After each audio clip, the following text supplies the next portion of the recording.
স্বাধীনতার দীর্ঘ ৭ দশক পরও পানীয় জলের সুবিধা থেকে বঞ্চিত ত্রিপুরার প্যাঁচারথল ব্লকের মধ্য করইছড়া গ্রামের বাসিন্দারা। ওই গ্রামে রয়েছে প্রায় ২ শতাধিক মানুষের বসতি। যুগ যুগ ধরে পানীয় জলের সমস্যায় ভুগছেন তারা। বিকল হয়ে আছে সরকারি জল প্রকল্প। গাড়িতে জল সরবরাহ করা হয়, তবে তাও অনিয়মিত। গাড়ি আইনা দিয়া যায়, একদিন দিলে 3 দিন দেয় না, 5 দিন দেয় না, 1 সপ্তাহ দেয় না। সমস্যা তো ওইটাই আছে। ওই তো কয়েকদিন ধরে গাড়ি আইয়ে না, ওই দিন করে জল আনা জল গুলা সময় ওই ফিটকারি দিয়া সিদ্ধ করে হয়ে সেটা। 2018 সালে ত্রিপুরা রাজ্যের শাসনে পালাবদল ঘটে।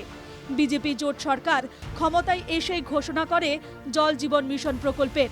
প্রতিশ্রুতি দেওয়া হয় সবার বাড়িতে পৌঁছে দেওয়া হবে বিশুদ্ধ পানীয় জল, কিন্তু সেই প্রতিশ্রুতি আজও বাস্তবায়িত হয়নি। ফলে কেনা জলই ভরসা মধ্য করইছড়াবাসীর। মধ্য করইছড়া আমরা এখানে তো 40-50 বছর ধরে আমরা জলের অসুবিধা দরকার পড়লে আমরা জল পাই না। এর মধ্যে ইদানিং সাপের ফয়ে নিয়েছে, এটা তো কোন সময় দিব এটার কোনো শিউর নাই। ওখানে আমরা ওইটাই তোমার একটা সরার পার একটা গর্ত করছি কুইরা, এটার থেকে আমরা জল আইনা কোনো রকমে খাইয়ে আমরা করি। তো এটা একটা রিংকল দিছে, ও বাক্কা দূরে এখান থেকে প্রায় আধা কিলোমিটার দূরে গিয়া এখান থেকে গিয়া আনতে লাগে আমরা জল আইনা আর করতে লাগে। একটা অনুষ্ঠান হইলে তোমার কোনো জলের সুবিধা হয় না, ওই এখান থেকে আইনা দিতে লাগে, আনাইলে জল আমরা কিনে আনতে লাগে। ওইটা আর কি আমরা সমস্যা, মানে জলের লাগিয়ে তো আমরা সমস্যা। মানে জল না থাকলে তো তোমার কোনো কিছু করা যায় না। সরকারি ভাবে গাড়ি দিয়ে আইনা দেওয়া হয় লিখে দিব, এক সপ্তাহ আইনা দিয়া দেবো, দিয়ে গেলে আবার 15 দিন লাগে আরেকবার আনতে। যখন জল লাগে তখন তো আমরা ওই সরার পার একটা গর্ত করছি, গর্ত কইরা এই গর্ত থেকে আমরা জল আইনা খাই কোনো রকম। মানে তো আমরা একটা জলের সুবিধা লাগে, খালি একমাত্র জলের সুবিধা লাগে আর কি।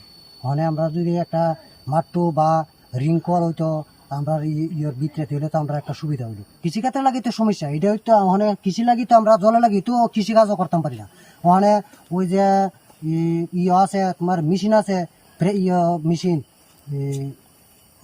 কয় আর কি, আমরা কয় জলের মেশিন দমকল, এই দমকল দিয়া দিয়ে আমরা কৃষিকাজ করতে হলে দমকল দিয়া দিয়ে আমরা ক্ষেত বুড়া দিতে লাগে, জল উড়াইতে লাগে।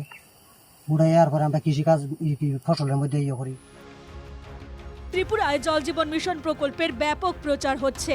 সেই প্রচারের নামে খরচ হচ্ছে কোটি কোটি টাকা, কিন্তু সবকিছুই যেন সীমাবদ্ধ থাকছে প্রচারে।